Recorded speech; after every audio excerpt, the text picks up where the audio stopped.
कल्पना कीजिए एक ऐसा अभिनेता जिसे लोग सिर्फ स्क्रीन पर नहीं बल्कि सचमुच भगवान मानने लगे थे।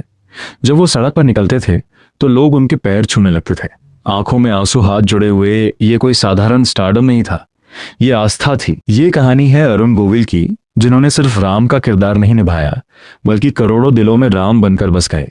अरुण गोविल का जन्म 12 जनवरी 1958 को मेरठ में हुआ। एक साधारण परिवार लेकिन सपने असाधारण।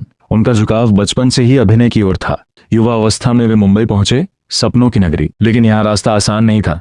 ना कोई फिल्मी बैकग्राउंड, ना बड़ा सपोर्ट सिस्टम। उन्होंने छोटे छोटे रोल किए। 1977 में फिल्म पहली से शुरुआत हुई, फिर कई फिल्मों में काम किया, लेकिन पहचान अभी भी दूर थी। कभी सोचा नहीं था कि किस्मत एक दिन उन्हें इतिहास का हिस्सा बना देगी। 1980 के दशक में रामानंद सागर एक महाकाव्य को टीवी पर लाने की तैयारी कर रहे थे, रामायण। ऑडिशन हुए, कई कलाकार आए, और जब अरुण गोविल स्क्रीन टेस्ट दिया तो कुछ अलग हुआ।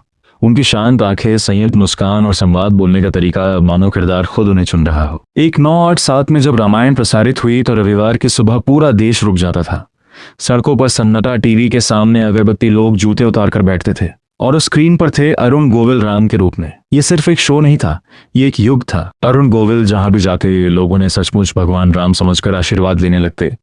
महिलाएं उनके पैर छूती, लोग रो पड़ते। इतनी गहरी छवि बन गई थी कि बाद में उन्हें अन्य रोल मिलना मुश्किल हो गया, क्योंकि जनता उन्हें किसी और रूप में देखना ही नहीं चाहती थी। ये स्टारडम का सबसे ऊंचा शिखर भी था और सबसे बड़ी चुनौती भी। लेकिन उन्होंने कभी शिकायत नहीं की, उन्होंने इसे अपने जीवन का आशीर्वाद माना। रामायण के बाद भी उन्होंने कई टीवी शो और फिल्मों में काम किया। समय बदला, टीवी बदला, दर्शक बदले, लेकिन एक चीज नहीं बदली, उनकी छवि। 2020 में जब रामायण दोबारा प्रसारित हुई, नई पीढ़ी ने भी उन्हें उतने ही सम्मान से अपनाया। बाद में वे सामाजिक और राजनीतिक क्षेत्र में भी सक्रिय हुए और 2024 में लोकसभा चुनाव जीतकर मेरठ से सांसद बने। लेकिन लोगों के दिलों में वो आज भी राम ही है। किसी अभिनेता के लिए इससे बड़ी उपलब्धि क्या हो सकती है कि उसका किरदार उसकी पहचान बन जाए। अरुण गोविल ने हमें सिर्फ अभिनय नहीं दिया, उन्होंने एक आदर्श दिया। जब भी हम रामायण याद करते हैं, एक चेहरा स्वतः सामने आ जाता है। वो चेहरा है अरुण गोविल का। और शायद यही सच्ची सफलता है, जब लोग आपको नाम से नहीं, आस्था से पहचाने।